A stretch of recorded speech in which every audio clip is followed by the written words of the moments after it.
Record. 3, 2, 1. We are recording with Roland Williams. All right. Hey, welcome to the Avanti Entrepreneur Podcast. I am Dave Mamano, your host, and we are here to help you move forward. You know why? That's what Avanti means in Italian. Did you know that, Roland? Move forward. I did not know that. You learned an Italian word today. Hey, Roland Williams, welcome to the show. I'm so happy to have you here. Man, glad to be here, brother. This is the way we help people. Is I get complete rock stars like you to share your journey and just the wisdom, everything that you're doing for the world, so we can take your energy and your inspiration and use that to help others be their best. So Roland Williams, I'm going to read your bio in case people have been living in a cave for 20 years or don't watch football and don't know you, and then we'll get into some of the good questions. How's that sound? Sounds good. All right, we got Roland Williams. He is an NFL Super Bowl champion. He's an entrepreneur. He is a philanthropist, and he is a teamwork expert. And he's a dad of 3 boys, right? So, but regarded as many as one of the most engaging and energetic professional athletes of all time, Roland Williams takes pride in bringing passion, purpose, and excellence to every endeavor. Born in lovely Rochester, New York. Yeah, as you know, I'm from there. Roland overcame incredible odds to graduate from high school to attend Syracuse University on a full athletic scholarship. Roland took his academics as seriously as his athletics, graduating with a BA in speech communications with a minor in management from the Whitman School of Management. Roland also attended the SI Newhouse School of Public Communications to pursue his master's degree in public relations. After a stellar college football career, Roland was drafted into the NFL and paid immediate dividends, winning the Rams Rookie of the Year award. That following year, Williams caught 7 touchdown passes and was an integral part of the Rams' legendary Greatest Show on Turf offensive unit that broke NFL scoring records en route to winning Super Bowl. Oh, you got this in Roman numerals over here. Super Bowl what, Roman? Help me out. 34. 34. All right. Yeah, I'm a little rusty in my Roman numerals. During Roland's impressive 8-year NFL career, he also played for the Buccaneers and the Raiders, winning an AFC championship in 2003. For his humanitarian efforts, philanthropy, and community contributions, Roland has received many awards and accolades, including the Press Radio Club Pro Athlete of the Year, 2-time winner of the Oakland Raiders Man of the Year Award, and a multi-year semifinalist for the Walter Payton NFL Man of the Year Award for philanthropy and citizenship. After suffering a career-ending injury in 2005, Williams retired from professional football and dove into his passions as a sports analyst, entrepreneur, philanthropist, and teamwork expert, helping clients across the world improve productivity and profitability. In 2015, Roland founded the Champion Academy Extreme Mentoring and Empowerment Initiative, a groundbreaking program helping hundreds of urban teens in his hometown of Rochester, New York, overcome obstacles and maximize their potential at school, at home, and in their communities. Roland also serves on Syracuse University's Whitman School of Management and Falk College of Sports and Human Dynamic Board of Advisors. Roland is a proud dad of 3 sons and resides in Los Angeles, California. Oh, my God. That was the longest intro ever. You slacker. Where'd you get that from? Jeepers. I think your girl, Kara got that for me, you know? All right.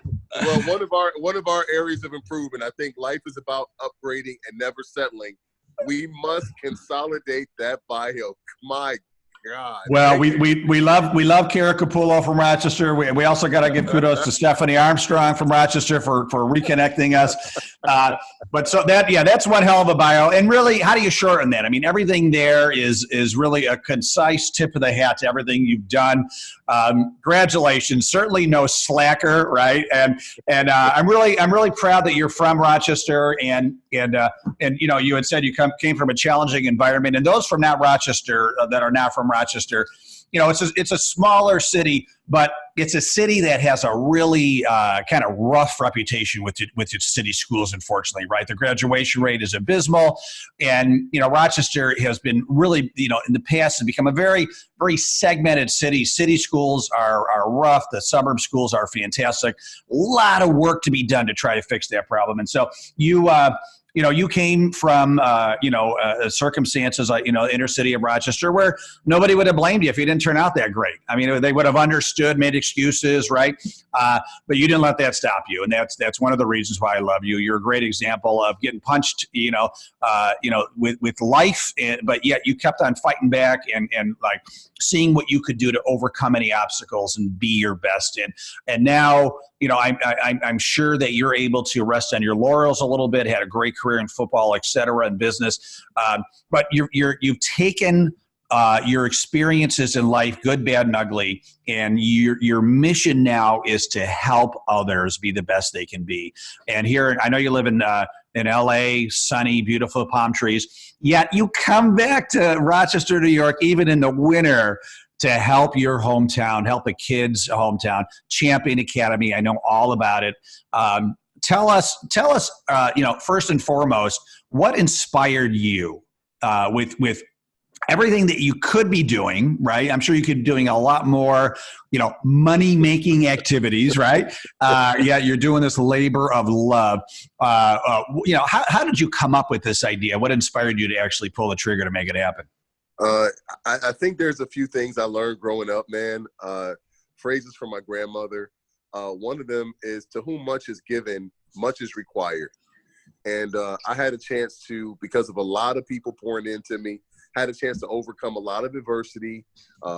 Football was part of my pathway, but moreover, it was about having a wealth-based mindset, right? An attitude that no matter what the past has been, I could actually achieve something in life.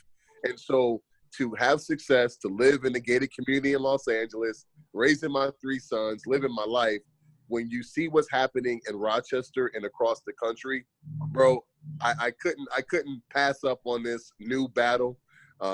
There's people that need to step up, and it starts from the private sector. And I just want to lead the charge. This is my life after football, picking on new defenses and doing my best to attack them and win. I love it. I love the attitude and the energy. I mean, I'm feeling it over Zoom. It's fantastic. So Roland, tell us about the Champion Academy. I mean, it is in Rochester, but I think it's a great example of something that other people could be doing in their own cities as well if they're not here in Rochester. So tell us, what do you guys do? Well, the Champion Academy first starts out with understanding the need. Rochester is tops in the country in a lot of horrific statistics and poverty and teen poverty, childhood poverty, HIV per capita, single parent female-headed homes, also known as fatherless homes. There is a residual of these horrific statistics, and they show up in academics and grades. They show up in incarceration. And so I believe that if we want to really solve these challenges, we have to go to the source of the problem. And in my perspective, it comes back to a breakdown in the family unit, right?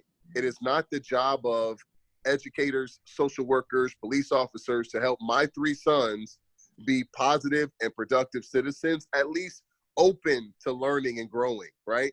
That's the job of a parent. And so in so many homes, for a lot of different reasons, sometimes we have moms who are working, have too many children, they're working, their fathers may be incarcerated, may not be around, whatever's going on, it's not the kid's fault.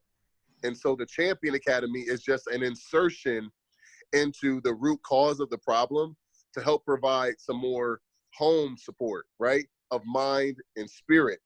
And once you do that, you move out the way and amazing things happen. Students go from 0.0s to 4.0s, from 1.0s to 4.0s, and everyone's wondering why. And I think it just goes back to the fundamental that we all need between the ages of 13 and 18, right? We all need unconditional love and somebody who supports us even when we're stupid and make bad decisions, and that's consistent, right? And so it's been working.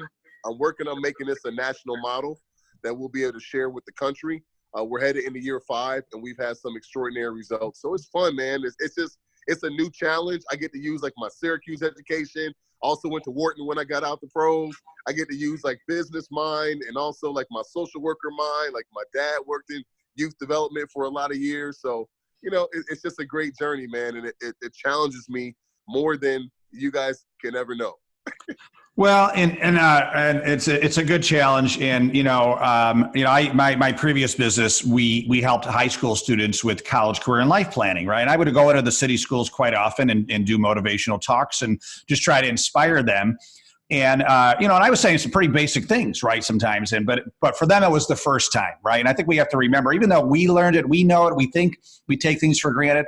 A lot of times, you're talking to these kids that are underserved, and they're hearing these things for the first time, right? Or maybe they're actually feeling that somebody actually really truly cares about them for the first time, or they're getting some really great ideas about who they could be in the future, right? Like some things that may be pushing their small little boundaries at that point, right? And they're like, wow, like I remember I was a compeer, big brother when in my 20s, and I took this kid out, an inner city kid, every week, and he was so smart. He would name birds, right? And I didn't even know what bird that is. I was like, Robert, you are so smart. You got to go to college, right? And he's like, who, shucks me? I'm not going to college, like that was never a consideration for him. But guess what? 10 years later, he called me crying, hey, Mr. Dave, I'm in college because of what you said, and I'm not patting myself on the back, but I don't know if he would have gone to college if I didn't put that bug in his head. And I think that's what you're doing. I think that's what people that like us that have been blessed, right, to have the God-given path that we've had, right, to say how can we give back and inspire others with a vision of who they can be. And I think that's what you're doing with the Champion Academy. So many kudos to you. I really appreciate what you're doing. I know you're doing a lot, but that's one big thing that I love you're doing. Hey, thanks, brother. Thank you, my friend. So I got a question for you. So why you, right? I mean, you graduated with like a lot of kids in your class that probably, didn't do so well, right? Kind of took some bad paths, bad decisions. Mm-hmm. I'm sure that, you are naturally intelligent. We'll give you that. But I'm sure a lot of these other kids were too. So why you and not some of these other kids? What do you think happened? I think actually it's a few things. One, I'm definitely blessed. There's been situations that could have gone either way multiple times during my childhood, and the story could have not ended so pleasant. And so there's a little bit of grace in there, or a whole lot of grace. The other ones is the seeds, the mental and spiritual principles of how I wanted to live my life. You see, there is poverty, and then there's poverty-based thinking. You see, economic poverty is something that is a truth. That's a reality. But just because I'm in economic poverty doesn't mean I have to talk a certain way. I have to believe a certain way. I have to live a certain way. I took my son, we went to India a couple years ago, and us having a chance to spend time in India and going to different cities, my son had a chance to see real poverty, right? And the ironic part was, those kids, those parents, those people had the best personalities. They were the most optimistic and positive and loving individuals that would literally give you the shirt off their back, because that's literally all they had to give. But they gladly would give the shirt off their back. And so it unlocks the truth, is that when we change mind and spirit and help people realize the benefit, the value, the blessings that they already have, it changed your attitude, man. And you can go and you'll see the positive side of every circumstance. So I saw the benefit of the perks of not having things, the benefit, the perk of bill collectors calling the house, the perks of the adversity I went through in my life. I saw them all as motivators. They brought me energy to fight my way out. Does that make sense? So I call it emotional recycling. I actually did a TEDx on this one, guys. So you can log in, type in Roland Williams, emotional recycling, and I tell a little bit of story about that in the Champion Academy. So I think that's the key, learning how to emotional recycle, turn negative feelings, emotions into fuel to help you accomplish your dreams.